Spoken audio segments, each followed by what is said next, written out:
Se você não esteve aqui, você pode visitar as nossas redes sociais e você vai ouvir o nosso sermão. Está lá no Spotify, está lá no YouTube. Você pode escanear esse QR Code que está aí na sua frente e você terá acesso às nossas redes sociais. Hoje nós vamos falar sobre o segundo episódio da série Coragem, falando sobre dores.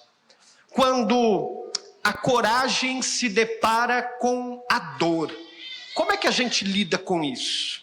Eu quero te convidar a abrir a sua Bíblia em 1 Samuel, capítulo 1. Todo o início de série, nós sugerimos para você uma leitura de um livro. Isso. Uma leitura que pode te guiar nesse período que nós estamos conversando sobre essa série. Eu quero sugerir para você essa dica de leitura do livro do pastor Jerry Bridges, Deus está mesmo no controle. Esse livro da editora Vida Nova, você não pode passar dessa vida sem ler, como diria um professor que eu tive. Meu professor dizia isso, minha esposa dizia assim, eu preciso conversar com ele, porque todo livro ele diz isso para você, e a nossa conta já está ficando bem comprometida com esse negócio de você não pode passar dessa vida sem ler. Mas esse livro, irmãos, ele vai responder como eu e você devemos ter uma atitude de fé, de coragem, diante de situações que podem ser difíceis. Ele não está na nossa lojinha aqui na Urb Store, não.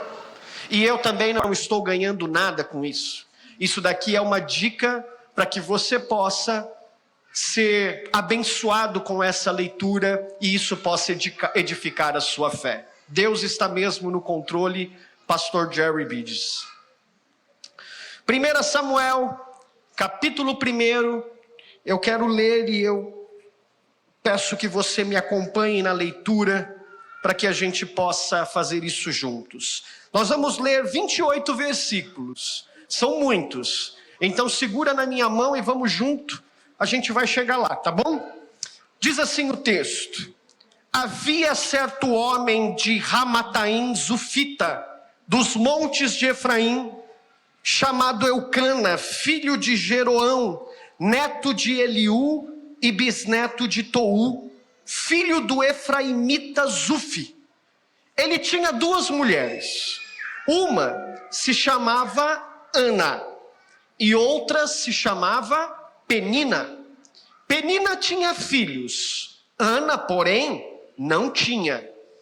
Todos os anos esse homem subia de sua cidade a Siló para adorar e sacrificar ao Senhor dos exércitos. Lá, Ofni e Finéias, os 2 filhos de Eli, eram sacerdotes do Senhor. No dia em que Eucana oferecia sacrifícios, ele dava porções à sua mulher Penina e a todos os filhos e filhas dela. Mas a Ana, ele dava uma porção dupla, porque a amava, apesar de o Senhor tê-la deixado estéril. E porque o Senhor a tinha deixado estéril, sua rival a provocava continuamente a fim de irritá-la. Isso acontecia ano após ano. Sempre que Ana subia à casa do Senhor, sua rival a provocava e ela chorava e não comia. Eucana, seu marido, lhe perguntava: Ana, por que você está chorando? Por que não come? Por que está triste? Será que eu não sou melhor para você do que 10 filhos? Certa vez, quando terminou de comer e beber em Siló, estando o sacerdote Eli sentado numa cadeira junto à entrada do santuário do Senhor, Ana se levantou e com a alma amargurada chorou muito e orou ao Senhor.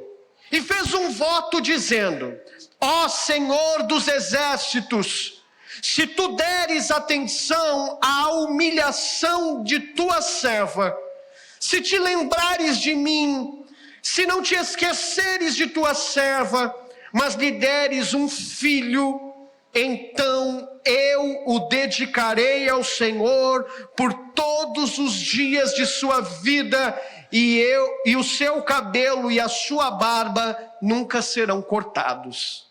Enquanto ela continuava a orar diante do Senhor, Eli observava sua boca. Como Ana orava silenciosamente, seus lábios se mexiam, mas não se ouvia a sua voz. Então o sacerdote Eli pensou que ela estivesse embriagada e lhe disse: até quando você continuará embriagada? Abandone o vinho. Ana respondeu: não se trata disso, meu senhor. Sou uma mulher muito angustiada. Não bebi vinho, nem bebida fermentada. Eu estava derramando a minha alma diante do Senhor. Não julgues tua serva uma mulher vadia. Estou orando aqui até agora por causa de minha grande angústia e tristeza. Eli então respondeu: vá em paz, e que o Deus de Israel conceda a você o que pediu. Ela disse: espero que sejas benevolente para com tua serva. Então ela seguiu o seu caminho, comeu, e seu rosto já não estava mais abatido. Na manhã seguinte, eles se levantaram e adoraram o Senhor. Então voltaram para casa em Ramá. Eucana teve relações com a sua mulher Ana, e o Senhor se lembrou dela.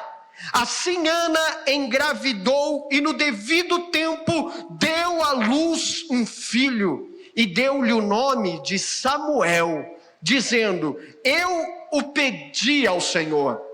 Quando no ano seguinte Eucana subiu com toda a família para oferecer o sacrifício anual ao Senhor e para cumprir o seu voto, Ana não foi, e disse a seu marido: depois que o menino for desmamado, eu o levarei e apresentarei ao Senhor, e ele morará ali para sempre. Disse Eucana a seu marido: faça o que parecer melhor a você. Fique aqui então até desmamá-lo, que o Senhor apenas confirme a palavra dele. Então ela ficou em casa e criou seu filho até que o desmamou. Depois de desmamá-lo, levou o menino ainda pequeno à casa do Senhor em Siló, com um novilho de 3 anos de idade, uma arroba de farinha e uma vasilha de couro cheia de vinho. Eles sacrificaram o novilho e levaram o menino a Eli. E ela lhe disse: meu senhor, juro por tua vida que eu sou a mulher que esteve aqui a teu lado orando ao Senhor. Era este menino que eu pedia, e o Senhor concedeu-me o pedido. Por isso, agora eu o dedico ao Senhor. Por toda a sua vida será dedicado ao Senhor, e ali adorou o Senhor. E esta é a palavra de Deus. Curve a sua cabeça, eu quero orar com você. Senhor bendito, obrigado por tua palavra inspirada, autoritativa, que é lâmpada para os nossos pés e guia para os nossos caminhos. Obrigado porque em dias difíceis, marcados pela dor, nós podemos descansar em Ti e termos a certeza de que o Senhor é um Deus soberano que escreve todos os nossos dias, por mais estranho que isso nos pareça. Tuas mãos estão no controle da história e toda ela está bem guardada nas tuas mãos. Faz-nos hoje descansar nisso e confiar em Ti, Senhor, em todo o tempo. É assim que oramos, em nome de Jesus. Recentemente eu recebi a visita na minha casa de uma pessoa muito querida por mim, um irmão que inclusive está nos ajudando, um engenheiro que está nos ajudando com essa reforma da obra que nós estamos quase concluindo. Até o início de fevereiro ela estará concluída e as crianças voltarão para o ministério infantil, para suas atividades. Uma bênção de Deus. Ele saiu aqui da igreja um dia, me ligou e disse: eu posso conversar com você? A gente pode tomar um café? E eu disse: claro. E ele foi até a minha casa, nós sentamos e ele ficou silencioso por um tempo, como quem procurava as palavras, como alguém que queria dizer algo, mas não sabia como dizer. Eu fiquei em silêncio, dei aquele tempo para ele, e então indaguei e disse assim: o que você precisa me dizer? E ele falou: eu não estou encontrando as palavras, mas recentemente eu fiz uns exames e eles apontaram algumas coisas que elas ainda não estão bem definidas, mas os médicos acreditam que eu posso ter um diagnóstico cancerígeno. E eu não estou sabendo lidar com essa notícia. Eu não sei como vou lidar se isso acontecer, porque há menos de 2 anos eu perdi a minha esposa. Ela faleceu e eu tenho 3 filhos e uma delas, a mais velha, é uma criança com paralisia cerebral. E eu não sei, se isso for verdade, como eu vou reagir se isso tomar a minha vida, como os meus filhos vão ficar? Difícil, não é? Recentemente também eu soube da notícia de uma prima minha, que o seu filho, já com 5 anos, foi diagnosticado com autismo, um diagnóstico tardio. Mas, no meio desse processo difícil, não foi tanto receber a notícia do diagnóstico. Foi como o seu marido reagiu. O seu marido, quando soube que o seu filho tinha um nível de autismo, ele entrou em uma depressão profunda. Ele não queria que ninguém soubesse que o seu filho tinha autismo, porque ele tinha medo de como as pessoas iriam julgá-lo, como as pessoas iriam tratá-lo. Então ele entrou em uma bolha depressiva, tentou proteger sua família, equilibrando todos os pratos, para que eles não caíssem, de modo que, protegendo a sua família, ele conseguisse impedir que eles sofressem. Difícil, não é mesmo? Eu me lembro que quando Thaís estava grávida da Clara, houve um momento no meio da gestação que ela é enfermeira obstetra, mas ela não ouvia, ela não estava sentindo a Clara. E ela ficou tão desesperada para fazer aquele exame que a gente, cardiotoco, que a gente ouve o coração da criança, porque ela não sentia. Ela olhava para mim e ela dizia: eu não estou sentindo a Clara, há muito tempo ela não se mexe. E aquilo a tomou de desespero, e eu tentando também, desesperado por dentro, acalmá-la, dizendo: calma, vai ficar tudo bem. E ela buscando os equipamentos para fazer o cardiotoco no hospital, para ouvir o coração da criança, para que aquilo pudesse acalmá-la. Como eu e você lidamos diante de situações difíceis da vida, quando nós somos expostos a dor e sofrimento? Eu dei alguns exemplos para vocês aqui de pessoas próximas de mim, mas talvez você conheça pessoas que estão próximas a você, que estão nesse momento passando por dores e sofrimentos difíceis, que elas nesse início de ano, mal o ano começou, e elas já não sabem como vão lidar com essas situações. Ou talvez seja você. Talvez hoje você veio até aqui lidando exatamente com isso. Talvez não seja um diagnóstico, talvez não seja algo relacionado ao seu filho, talvez não seja algo relacionado a um parente, talvez seja a perda de um emprego, talvez seja a situação de uma promoção que não aconteceu e você estava contando com ela, e isso frustrou você. Talvez você está lidando com uma dor emocional no seu casamento. Talvez você esteja lidando com uma dor emocional que não passa, com uma decisão que você precisa tomar e você não sabe o que fazer. Talvez no relacionamento com seus filhos, e você já fez de tudo e você não sabe mais como lidar com essa situação. Como eu e você lidamos com a dor, especialmente dentro do contexto cristão?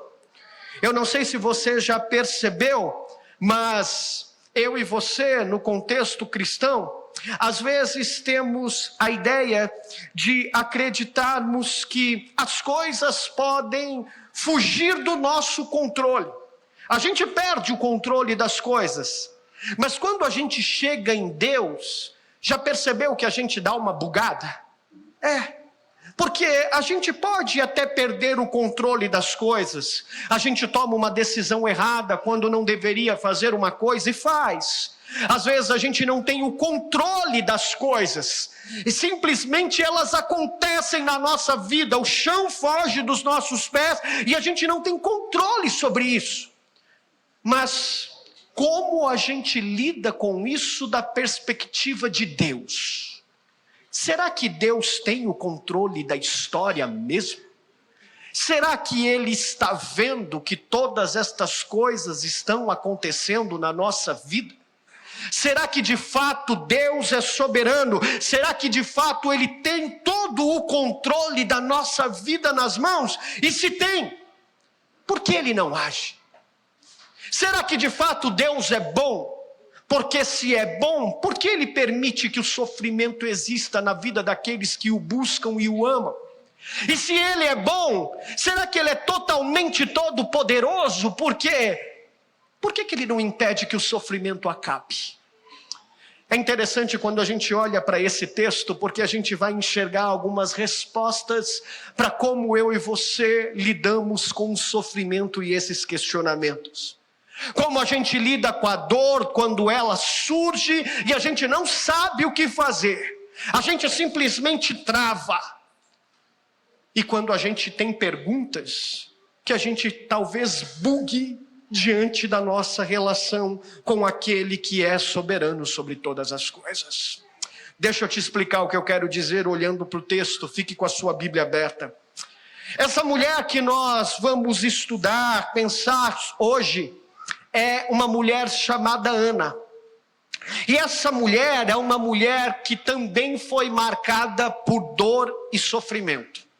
Uma mulher cheia de dor em todo o seu contexto. Eu quero te apresentar algumas dores que ela estava passando também, para que você entenda que no meio do povo de Deus, a realidade da dor não é uma exceção. Não como a gente ouve aí fora, nesse falso evangelho triunfalista.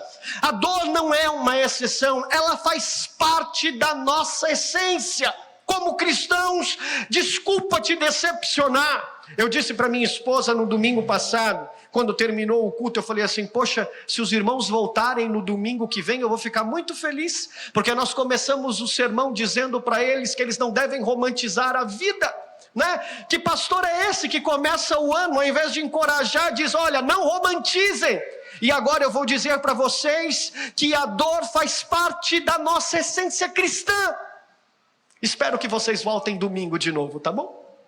Vamos olhar então para o texto. Olha a primeira dor que essa mulher Ana está experimentando. Olha para o versículo de número 2. Deixa eu te contextualizar aqui na história. Existe um homem chamado Eucana.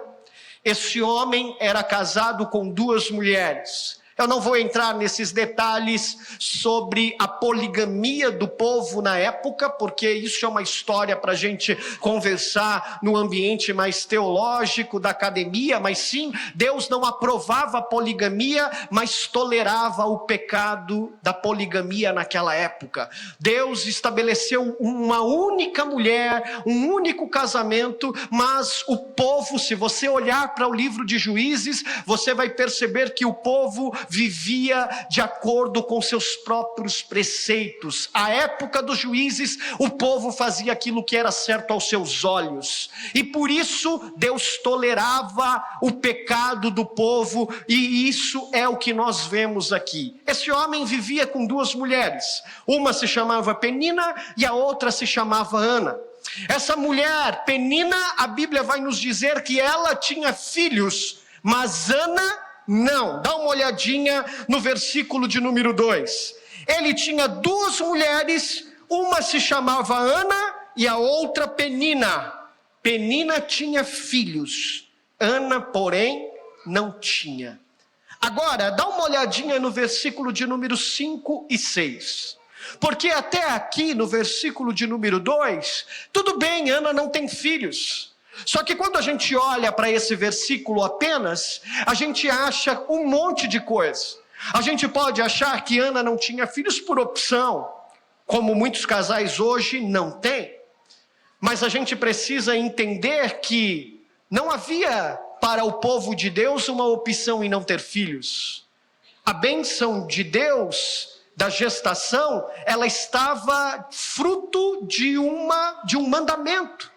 Deus em Gênesis havia ordenado ao seu povo para que, Gênesis capítulo 1 versículo 28, capítulo 9 versículo 1, capítulo 35 versículo 11, você pode abrir a sua Bíblia depois e ir lá pesquisar. Deus havia ordenado um mandamento ao seu povo para que eles multiplicassem, para que eles procriassem e enchessem a terra. Então ter filhos para o povo de Deus não é uma opção, ter filhos é um mandamento. E o povo de Deus, como nós ouvimos domingo passado, vive debaixo dos mandamentos de Deus. Ele vive debaixo da ordenança de Deus. Ah, mas como que eu vou ter filhos num mundo caótico, né, Jefferson? Num mundo em que o povo não faz o que é certo aos olhos de Deus. Sim, nós vamos ter filhos porque os filhos são bênção de Deus, e nós vamos inculcar na cabeça deles a lei do Senhor e ensiná-los que Deus é Senhor sobre todas as coisas, ensiná-los sobre o caminho do Senhor e confiarmos que Deus é o Senhor dos nossos filhos e guiará eles para a eternidade junto com Ele. É isso. Portanto, parênteses fechado, não era uma questão de opção, era uma questão de sofrimento. Dá uma olhadinha no versículo 5 e no versículo de número 6. Ana não tinha filhos por quê? Versículo de número 5. Mas a Ana dava uma porção dupla, porque a amava, apesar do Senhor tê-la deixado estéril. Olha que informação curiosa. Eucana ia com a sua família até o templo adorar o Senhor todos os anos. Todos os anos. Embora fosse um pecador salvo pela graça de Deus, que vivia em poligamia, esse homem era um homem piedoso e temente a Deus. Todos os anos ele subia até o templo para oferecer adoração e sacrifício. E esse sacrifício era para perdão dos pecados. E ele levava a sua família. Ana e Penina e seus filhos, os filhos de Penina, na hora do sacrifício, ele repartia comida com a família. Ele dava porções a Penina e dava porções a Ana. Só que aí o texto nos dá uma informação. A Ana, ele dava uma porção dupla, porque Ana era estéril. Olha que curioso. Olha o versículo de número 6. E porque o Senhor tinha a deixado estéril. A infertilidade de Ana, irmãos, não foi um acidente natural. A infertilidade de Ana é obra de Deus. Difícil ouvir isso, né?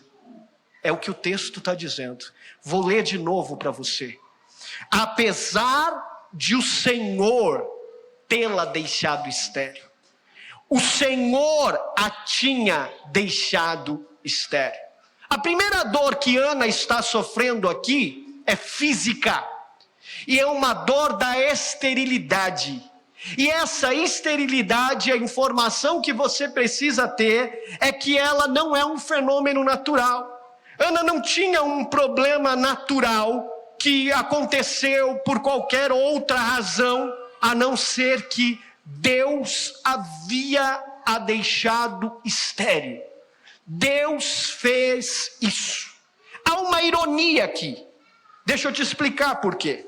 Porque o mesmo Deus que ordenou à humanidade, a Israel, que fosse fecunda e que multiplicasse, como eu disse, havia tornado Ana incapaz de cumprir esse mandamento divino. O mesmo Deus que disse, olha, vocês devem multiplicar-se, é o Deus que impede Ana de fertilizar, de conseguir, de multiplicar, de fecundar. Que ironia, não é mesmo, irmãos? A gente tem dificuldade até de ouvir isso.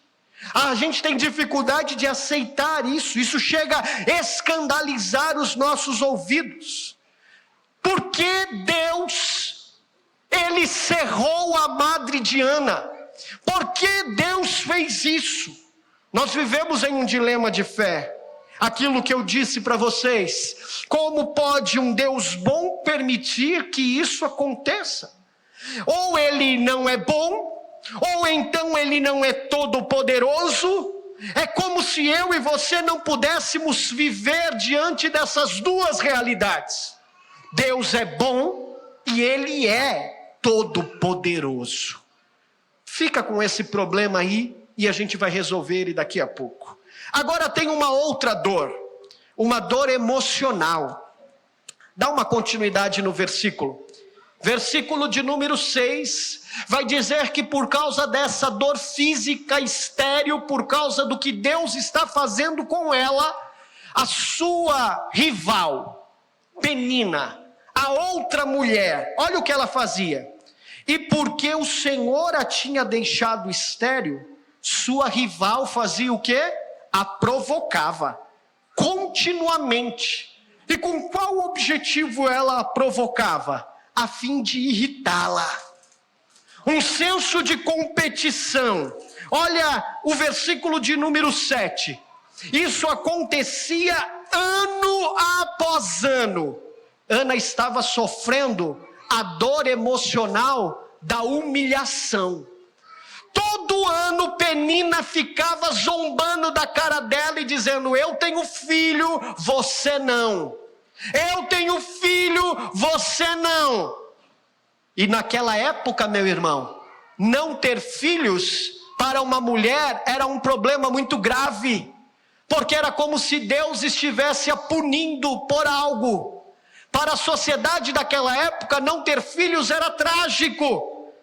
Sempre que Ana subia à casa do Senhor, sua rival a provocava. E olha o contexto emocional abalado. Ela chorava e por causa disso, ela nem comia. Ela não tinha força emocional para isso. Até no meio da nossa família, às vezes a gente tem umas peninas, não tem? Que fica perturbando a nossa mente. Já basta o sofrimento que a gente está passando, sozinho, calado, mas tem umas peninas que ficam pesando na gente? Tem. A gente fala, ô inimigo, se cala. Né? A gente precisa, é verdade. A gente tem. Às vezes a gente até explode, a gente até fica nervoso, a gente já está passando por tanto problema, aí vem um filho de Belial e fica pesando no nosso ouvido. Tem. Dores emocionais, que às vezes ficam colocando o dedo na nossa ferida, nos lembrando que a gente tem dores maiores. Olha, você não tem filhos. E filhos aqui, irmãos, eu sei que pode ser um gatilho, mas eu estou usando, à luz do texto, como um exemplo para qualquer dor que eu e você possa estar usando, sofrendo, experimentando. Essa mulher sofria tanto na sua alma que ela perdia o apetite. Mas tinha uma terceira dor. Olha o versículo de número 8. Ela tinha uma dor física, ela tinha uma dor emocional, mas ela tinha uma dor de incompreensão. Olha o versículo 8. Eucana, seu marido, quando via que ela estava chorando e ela estava sem comer, ele foi até ela.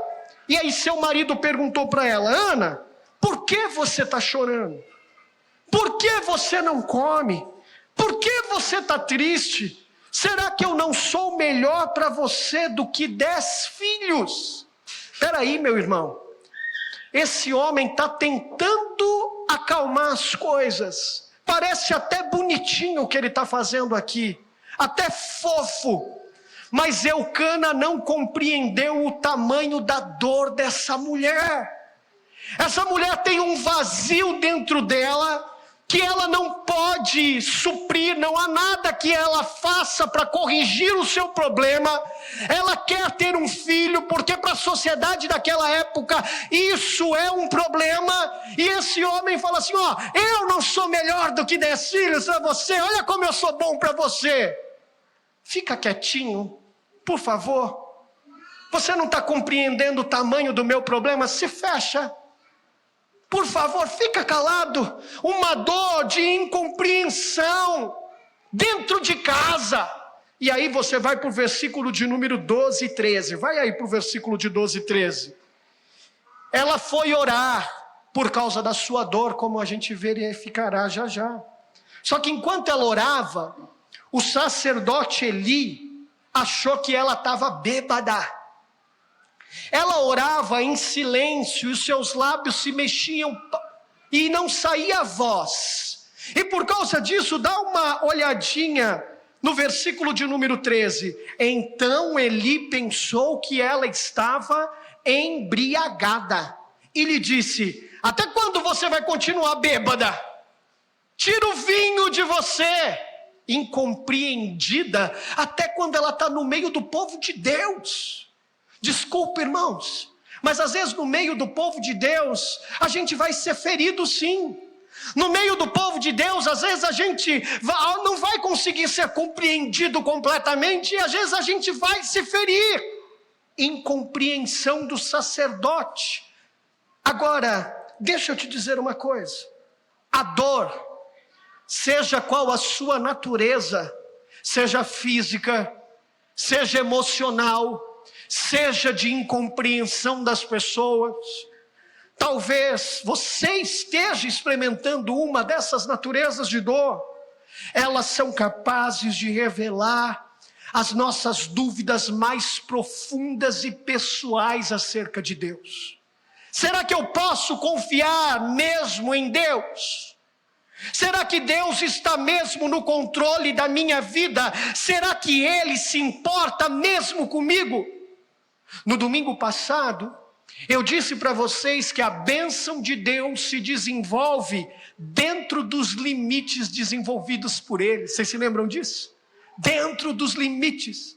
Mas no quesito confiança em Deus, Ele se exercita, a confiança se exercita em uma arena, irmãos, que não tem fronteiras, não tem limite.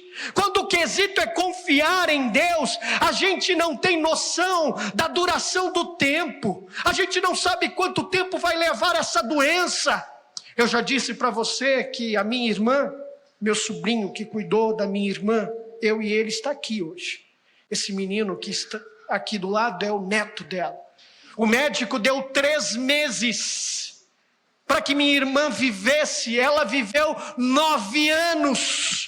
Acamada em cima de uma cama, e nós lidando com a dor por 9 anos. Às vezes a gente não sabe qual será a duração do tempo.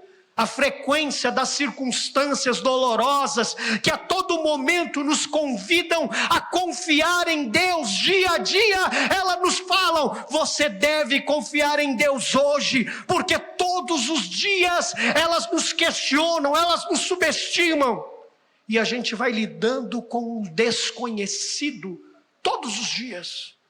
Eu preciso te alertar para uma coisa: se nesse campo, nessa arena não há fronteiras, quem segue a Cristo nunca estará imune a dores, tampouco a tensão. E qual é a tensão, Jefferson? Os planos de Deus e o seu modo de agir podem estar além da nossa capacidade de compreensão. Como a gente resolve esse problema de que foi Deus que cerrou a Madre Diana? Que foi Deus quem fez isso? Não foi obra do acaso. Eu e você podemos perder o controle das coisas. Deus não. Ele é soberano sobre toda e qualquer situação. Ele é soberano sobre o tsunami que varreu países pelo mundo. Ele é soberano sobre furacões que varreram cidades pelo mundo. Sim, Ele é, por mais que isso doa nos nossos ouvidos. Ele é Senhor sobre todas as coisas. Como eu posso estar imune às dores e à tensão dessas coisas? Compreendendo que os planos de Deus e o seu modo de agir podem estar além da nossa capacidade de compreendê-los. Eu não sei se você reparou no versículo de número 3, mas o versículo de número 3 tem uma informação importante para isso. Olha o que o texto está escrito.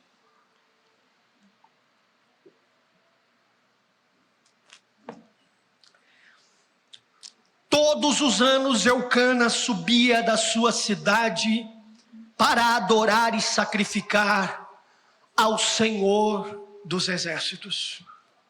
Essa é a primeira vez que a expressão hebraica Senhor dos Exércitos aparece no Antigo Testamento.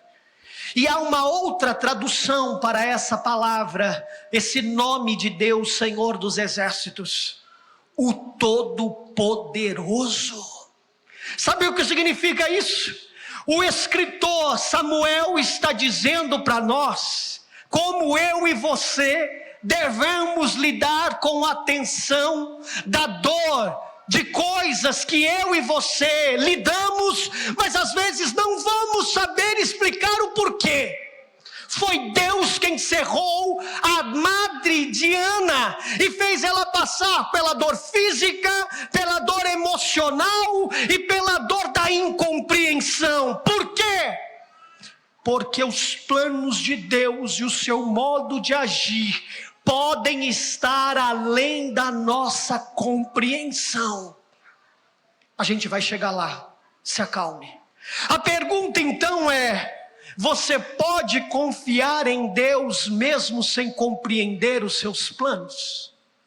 Você pode confiar em Deus hoje sem ter todas as respostas? Você é capaz de entregar sua vida para Deus sem Ele te dar todos os números? Você é capaz de entregar sua vida a Jesus Cristo, ainda que Ele não te conte o final da história, como ela vai terminar? Você é capaz de entregar sua vida a Jesus Cristo hoje, mesmo que Ele não te diga como esse diagnóstico vai terminar? Os planos de Deus e o seu modo de agir podem estar além da nossa compreensão. Você pode confiar em Deus mesmo sentindo a dor do desemprego no início desse ano? Você pode confiar em Deus mesmo sentindo a dor dessa deficiência que o seu filho tem e que talvez não mude? Você pode lidar com isso para a vida toda? Será que você pode lidar com isso e ainda continuar descansando e confiando em Deus? Você pode confiar em Deus mesmo sentindo a dor das esperanças desfeitas, dos sonhos não realizados, do negócio que deu errado, da carreira profissional que foi por água abaixo, do rebaixamento do cargo que você teve.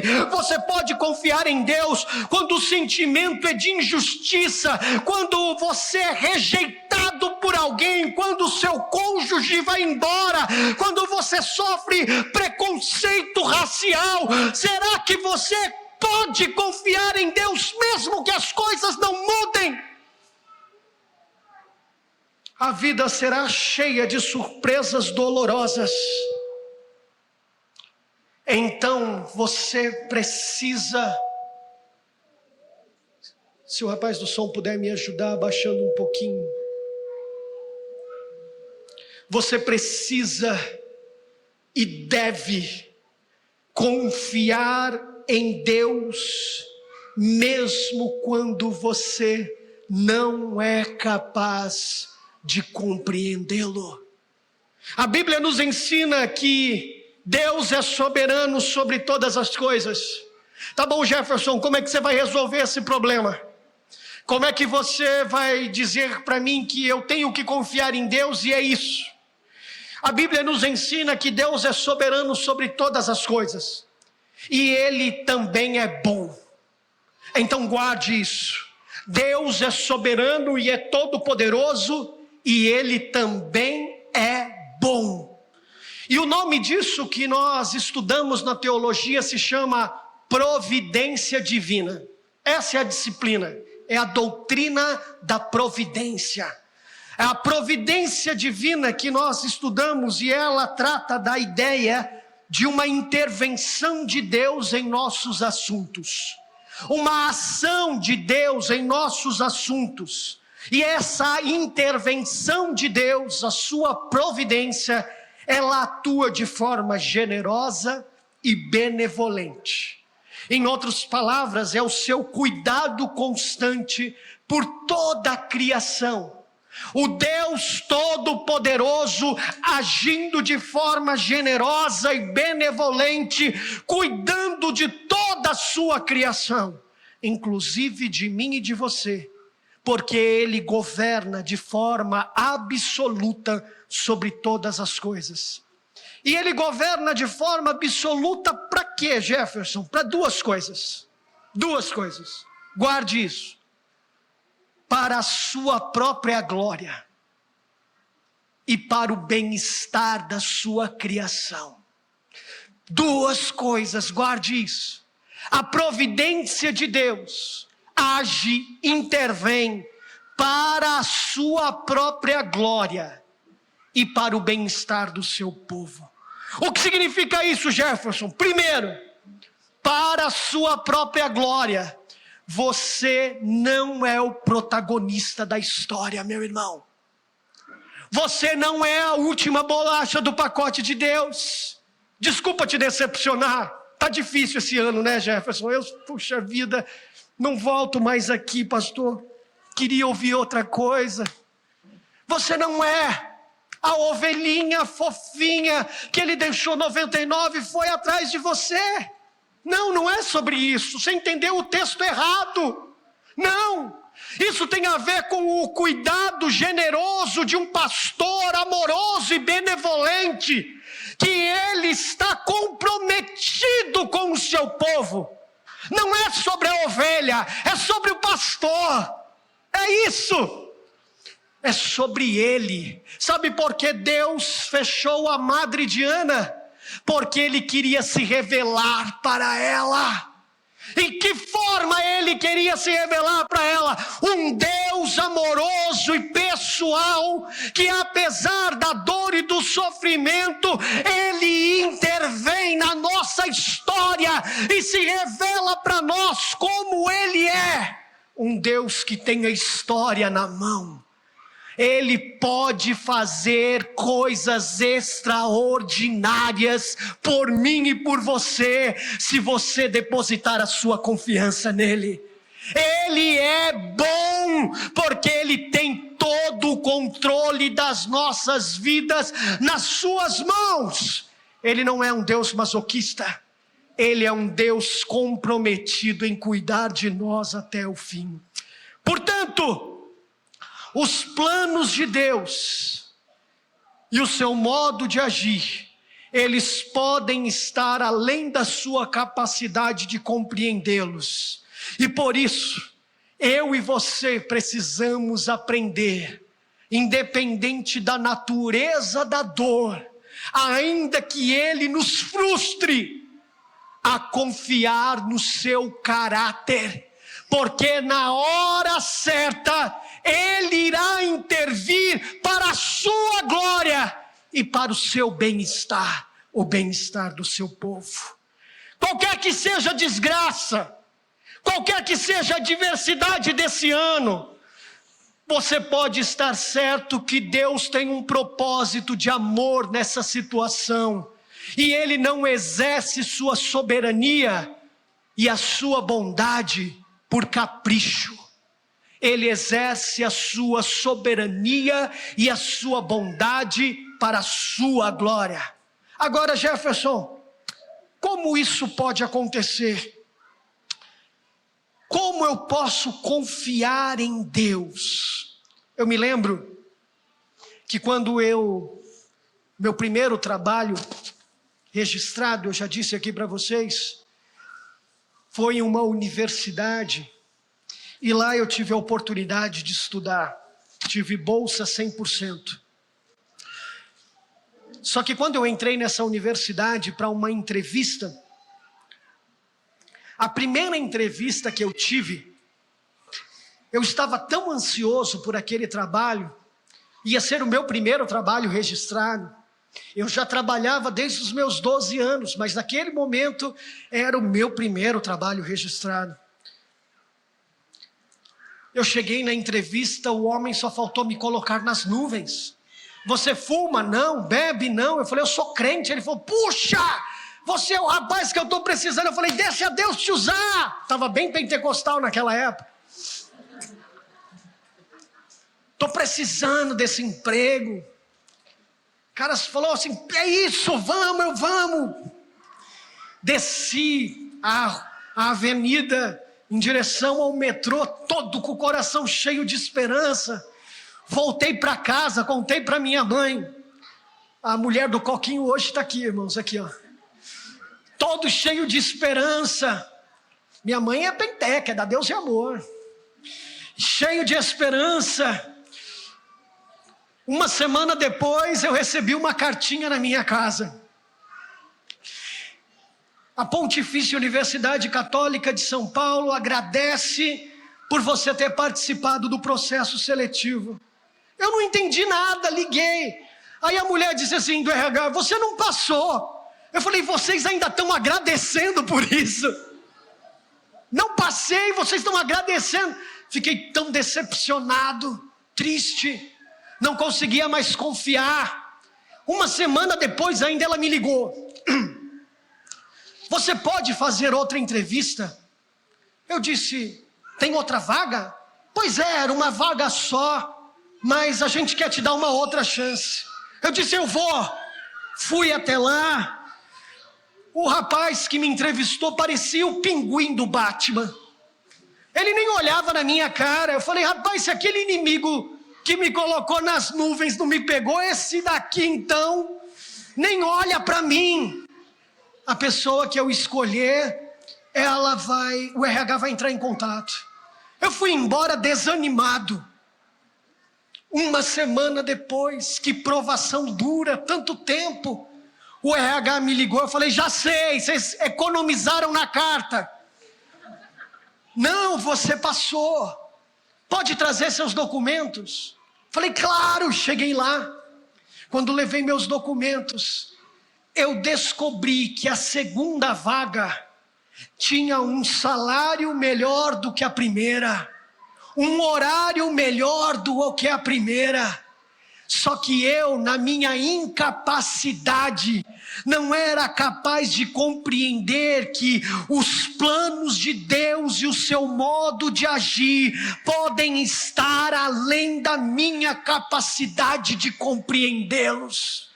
Descansa em Deus. Não importa como as coisas estão caminhando, você não pode compreender, está além da sua capacidade. Mas Deus está no controle da sua vida, para a glória do seu nome. Jefferson, como isso se dá? Deixa eu te mostrar rapidinho para nós encerrarmos. Nós precisamos ter coragem para tomar uma posição de resiliência na nossa relação com Deus. Olha o versículo 7.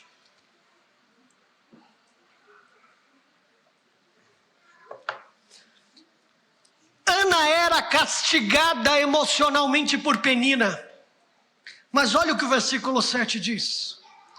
Isso acontecia ano após ano. Mas sempre que Ana subia à casa do Senhor. Sabe o que significa isso, irmãos? Ana sofria, mas todo ano ela subia até a casa do Senhor. Ana era resiliente na sua relação com Deus. Ela não desistiu de Deus por causa da dor. Eu e você, ao contrário. Eu e você, por causa da dor, desistimos de Deus. Por causa da dor, a gente desiste do nosso cônjuge, que a gente vê. Lá em Santo André, quando eu estava pastoreando junto com o presbitério de lá, uma vez um marido chegou em nós e disse: eu quero largar da minha esposa. A gente disse, eu e o Isaac estavam juntos. Por quê? Porque ela engordou quase 20 quilos depois que a gente se casou. Eu precisei segurar a mão do Isaac assim, a mão ungida, né? Calma, Isaac, calma, amigo. Falei, é sério que você está falando um negócio desse? Você não entendeu nada, cara pálida. A gente desiste quando as coisas não acontecem do jeito que a gente quer. A gente desiste do que a gente vê. Que tirar daquilo que a gente não vê, do invisível. Ana não. Todos os anos ela estava diante de Deus. Agora olha o versículo 10.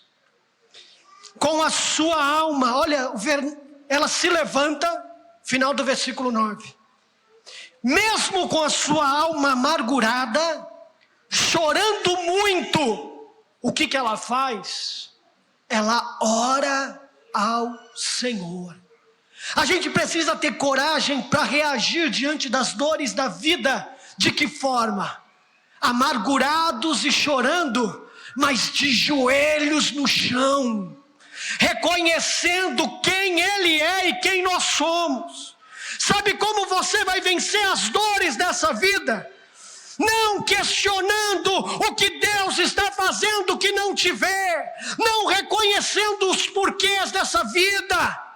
Você vai vencer as guerras dessa vida quando você dobrar os joelhos. E quando Ana dobra os joelhos, olha o que ela diz: ó Senhor dos exércitos, ó Todo-Poderoso. Ela reconhece quem Deus é. Ela não briga com Deus, ela não questiona, ela não coloca Deus no canto da parede. Ela ora dizendo: eu sei quem você é. Você é o Todo-Poderoso, o Senhor dos exércitos. Agora olha quem ela diz que é. Se tu olhares para tua serva, e a palavra hebraica para serva aqui é escrava.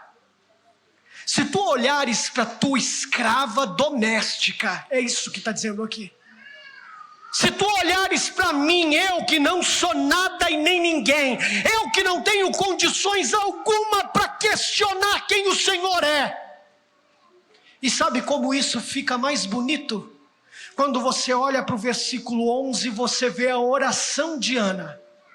Se tu lembrares de mim, se tu fizeres, se tu quiseres me dar. Sabe qual é a oração de Ana? É a oração que Jesus nos ensinou: seja feita a tua vontade, Senhor. Sabe o que Ana está ensinando para mim e para você? Que você precisa ter coragem, meu irmão, para entender que apesar das dores difíceis da vida, você precisa confiar em Deus a ponto de entregar sua vida, sua história, suas dores na mão dele, ainda que ele não queira mudar as circunstâncias da vida, porque ele é o Todo-Poderoso. Precisa ter coragem para fazer essas orações. E mais, precisa ter coragem para entender que o propósito pedagógico de Deus no meio da dor é estabelecer um relacionamento íntimo e pessoal com Ele, nos fazendo descobrir que Ele é digno de confiança. Olha o versículo 18 e 19. Depois que Eli fala para ela que ela está bêbada e ela diz: não, eu não estou bêbada. Ele diz para ela assim: que Deus ouça a tua oração e cumpra. Então no versículo 18, olha só o que acontece. Eu espero que ele seja bondoso para com essa serva. Então ela segue o seu caminho, e olha que interessante, ela come e o seu rosto já não está mais abatido. Essa mulher não está mais triste. Sabe por quê? Não é porque Deus fez. Deus não fez nada até aqui. Deus sequer respondeu a oração de Ana. Mas sabe por que ela não está mais triste? Porque ela entendeu que Deus pode ter planos e propósitos que são difíceis dela compreender, mas que Ele é soberano sobre todas as coisas.